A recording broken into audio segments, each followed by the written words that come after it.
Hello students, this is class third subject social science यानी कि SST and today I will teach you lesson one of SST. Okay, and your lesson one is the universe. What means by universe? क्या होता है universe? It's world यानी कि विश्व. Universe means क्या होता है? विश्व, जगत जो होता है. ठीक है, तो आज हम इस लेसन में अपने जगत के बारे में पढ़ेंगे. Okay, now start the lesson. The universe means everything that we can touch, feel, sense, measure और detect. ठीक है, तो ये क्या कह रहा है? यूनिवर्स मीन्स क्या होता है? वो सब चीज़ें जो हम टच कर सकते हैं, फील कर सकते हैं, मेजर कर सकते हैं. Okay, it includes living things, planets, stars, galaxies, dust, clouds, light and even time. तो उसमें यूनिवर्स में यानी कि क्या क्या इंक्लूड होता है? एज लाइक लिविंग थिंग्स क्या होती हैं? जो सांस ले सकती हैं, है ना. तो living thing, planet, star, galaxies, dust, cloud, तो ये सब कुछ किसमें इंक्लूड होता है? हमारे यूनिवर्स में इंक्लूड होता है. Okay, and the next paragraph is it is believed that the universe was born out of a huge explosion called the Big Bang about 14 billion years ago. यानी कि अब आप मतलब जगत का निर्माण हुआ कैसे, कैसे ये विश्व बना, है ना. तो ये क्या कह रहा है कि ऐसा माना जाता है कि जो यूनिवर्स है वो एक ह्यूज एक्सप्लोजन के कारण 14 मतलब 14 बिलियन ईयर्स एगो एक एक्सप्लोजन हुआ था जिसको बोला जाता है बिग बैंग, यानी कि एक विस्फोट हुआ था. उसको क्या बोला गया? बिग बैंग का नाम दिया गया 14 बिलियन ईयर्स पहले. ठीक है, at the time of the big bang the entire universe was inside a bubble that was 1,000 times smaller than a pinhead. मतलब क्या कह रहा है ये कि उस टाइम पे बिग बैंग के टाइम पे जो पूरा जो इंटायर यूनिवर्स यानी कि सारा जो विश्व था वो एक बबल के अंदर था, एक बुलबुले के अंदर था, जो कि 1,000 टाइम्स स्मॉलर यानी कि एक जो पिन हेड होती है, पिन देखिए आपने, उसकी हेड होती है नुकीली नुकीली सी, है ना. उससे भी क्या था? हजारों मतलब थाउजेंड्स टाइम छोटा था वो. ठीक है, it was hotter and denser than anything we can imagine. यानी कि वो इतना गर्म था, बहुत ज़्यादा हॉट था वो, जिसका मतलब सघन था और हॉट था, जिसको हम इमेजिन भी नहीं कर सकते, कल्पना तक नहीं कर सकते हम उस चीज़ की. Then it suddenly exploded and as a result the universe came into being. यानी कि उस exploded, उस विस्फोट के बाद जो यूनिवर्स है, विश्व है, वो अस्तित्व में आया. From that time the universe kept on growing at a fantastic rate and it is still expanded. यानी कि तब से उस टाइम से जो यूनिवर्स है वो ग्रो करता रहा और आज जो है विश्व जो है वो बहुत काफ़ी दूर में फैला हुआ है. ओके, तो सी यहाँ पे कुछ दे रखा है, डू यू नो, कि आपको कुछ बताने के लिए दे रखा है. क्या? ध्यान से सुनेंगे. Galaxy is a massive collection of stars, gases and dust particles. There are billions of galaxies in the universe. We live in the milky way galaxies. यानी कि गैलेक्सी क्या होती है? एक मिला जुला ना मिश्रण होता है, कलेक्शन होता है किसका? स्टार का, गैसेस का, डस्ट पार्टिकल्स का. ओके, तो जो हमारे पूरे विश्व में जो बिलियंस गैलेक्सीज हैं और हम कौन सी गैलेक्सी में रह रहे हैं? मिल्की वे गैलेक्सी में हम रह रहे हैं. ओके, नाउ आगे हम पढ़ेंगे the solar system. Solar system के बारे में हम पढ़ेंगे आगे. The solar system means the family of the sun. मतलब सोलर सिस्टम का मतलब क्या होता है? सन, सूर्य का परिवार, उसको क्या बोलते हैं? सोलर सिस्टम बोलते हैं. Okay, it consists of the sun, 8 planets, their moons और satellites and pieces of rocks and dust. यानी कि जो सोलर सिस्टम होता है उसमें क्या क्या चीज़ें होती हैं, क्या क्या कंसिस्ट करता है वो? सन, 8 प्लेनेट उसमें होते हैं, मून होता है, सैटेलाइट्स होती हैं, रॉक्स और डस्ट के पीसीज होते हैं, पार्ट होते हैं. ठीक है, the sun is situated at the centre of the solar system. जो सन होता है वो कहाँ होता है? सोलर सिस्टम के सेंटर में होता है, बीच में होता है. Okay, after the sun the most important members of the solar system are its planets. यानी कि सन के बाद जो सोलर सिस्टम का परिवार होता है, जो उसके मेंबर्स होते हैं, वो कौन से होते हैं? वो प्लैनेट्स होते हैं. और प्लैनेट्स कौन कौन से हैं? ये आपको सीरियलिटी से दे रखे हैं एज लाइक सबसे पहले Mercury, then Venus, Earth, Mars, Jupiter, Saturn, Uranus and Neptune. Okay, तो हमारा अर्थ कौन से नंबर पे है? थर्ड नंबर पे है, ठीक है। Now we are going on page number 6।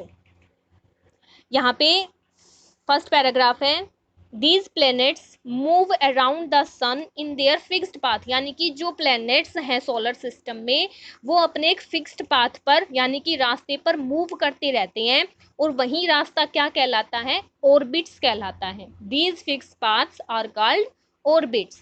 Understood?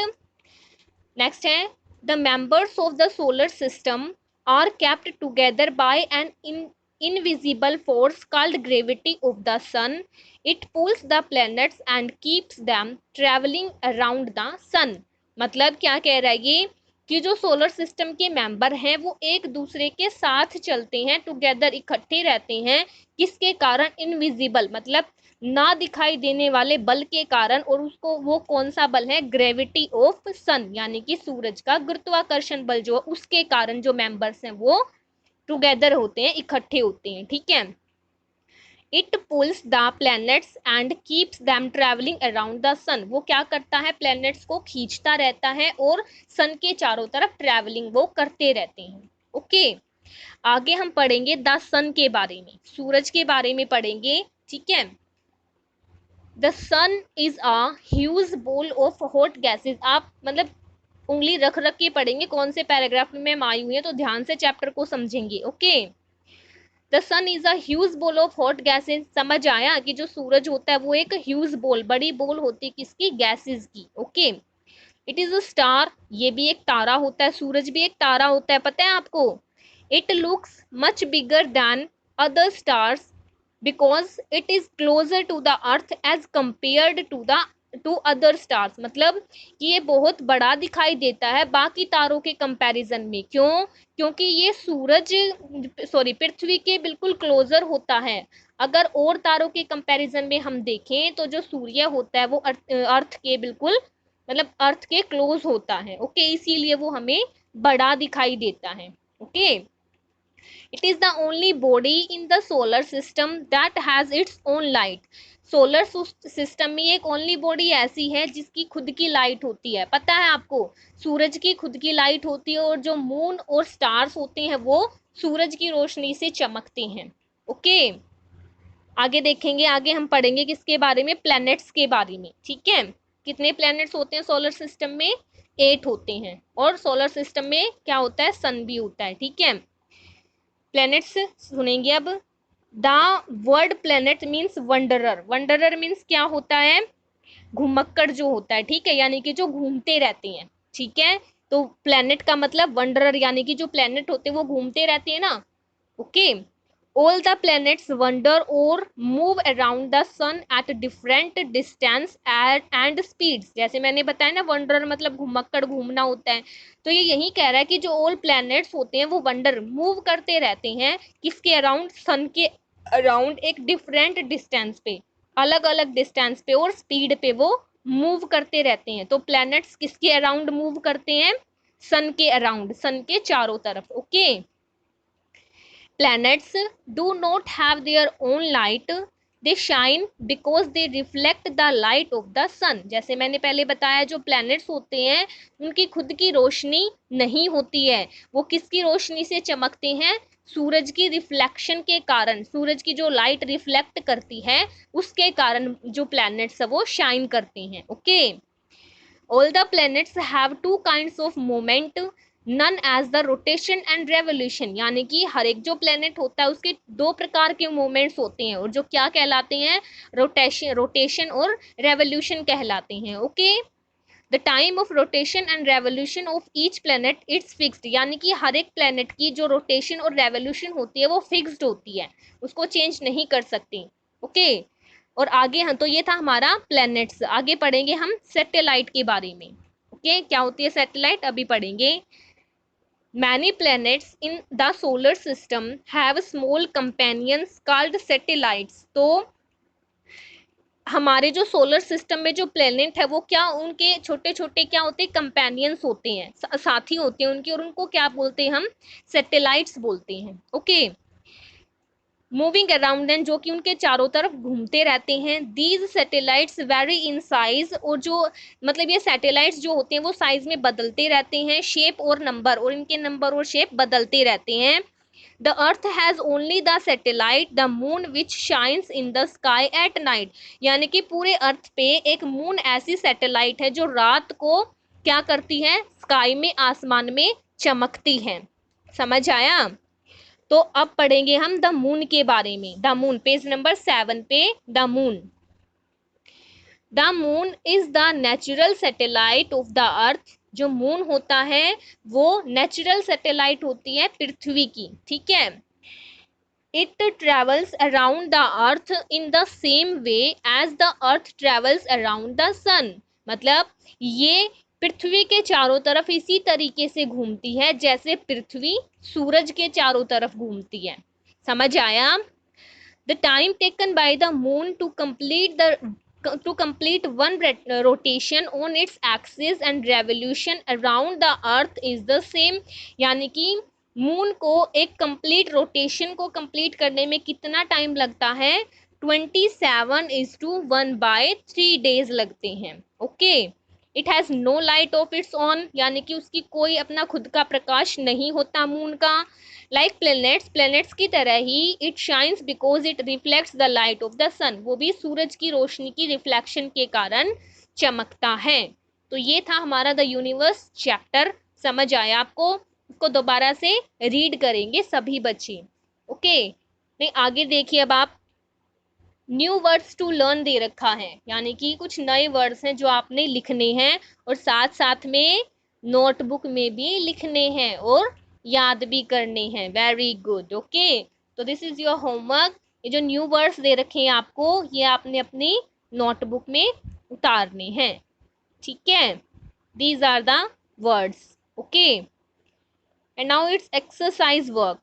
तो हमने चैप्टर रीड किया, तो इसी के बेस पे अब क्या करेंगे, एक्सरसाइज वर्क करेंगे। And the first question is tick the correct option, correct option पे टिक लगाएंगे, ठीक है। यानी कि एक क्वेश्चन के 3 ऑप्शंस आपको दे रखे हैं, बट राइट कोई एक ही है, ठीक है। तो इन क्वेश्चंस के आंसर आपको वीडियो के एंड में मिलेंगे। Okay, now page number 8। Question number 1 क्या था, ऑप्शंस दे रखे थे आपको, एमसीक्यू करने हैं वहां पे, ठीक है। क्वेश्चन नंबर बी क्या है आपका, फिल इन द ब्लैंक्स है, तो इसमें आपने फिल इन द ब्लैंक्स करने हैं। क्वेश्चन नंबर सी क्या है आपका, true false. And the last question is answer the following questions, ठीक है। तो इन सब के आंसर्स आपको वीडियो के एंड में मिलेंगे, and these are the answers of all the questions. Okay, जैसे क्वेश्चन नंबर ए क्या था आपका, आप चाहे तो स्क्रीनशॉट भी ले सकते हैं यहाँ से, ठीक है। तो क्वेश्चन नंबर ए एमसीक्यूज था ना, तो उसमें आप क्वेश्चन नंबर 1 का आंसर लिखेंगे ए, ठीक है। क्वेश्चन नंबर 2 का आंसर लिखेंगे बी, थर्ड का सी, फोर्थ का ए और फिफ्थ का सी। ओके, क्वेश्चन नंबर बी है आपका फिल इन द ब्लैंक्स, आए थे ना फिल इन द ब्लैंक्स, तो वहां पे आप क्वेश्चन नंबर 1 में लिखेंगे गैलेक्सी। देखो स्क्रीन पे दिखाई दे रहा आपको, number 1 galaxy, number 2 is sun, number 3 Pluto, 4th is huge ball, number 5 planet. Okay, question number C में क्या था, ट्रू फॉल्स था आपका, राइट। तो नंबर 1 में आएगा ट्रू, नंबर 2 में फॉल्स, नंबर 3 में भी फॉल्स, नंबर 4 में ट्रू और नंबर 5 में फॉल्स। ओके, तो ये एक्सरसाइज वर्क कंप्लीट हुआ। अब हमारे क्वेश्चन आंसर, ठीक है। These are the answer of your 6 questions. Okay, तो क्वेश्चन नंबर 1 क्या था हमारा? क्वेश्चन नंबर 1 का आंसर देखेंगे, लिखिए साथ साथ में, मैं बोल भी रही हूँ। The universe means everything that we can touch, feel, sense, etc. Done. Answer number 2 is the universe was formed due to the explosion of Big Bang. Okay. Answer number 3 is galaxy is a massive collection of gases and dust particles. Answer number 4, the important members of the solar system are Mercury, Venus, Earth, Mars, Jupiter, Saturn, Uranus and Neptune. ये आपकी book में भी दे रखे हैं, आप वहां से भी लिख सकती हैं, right. Answer number 5 is a fixed path on which the planets move around the sun is called an orbit. The last answer is number 6. The moon takes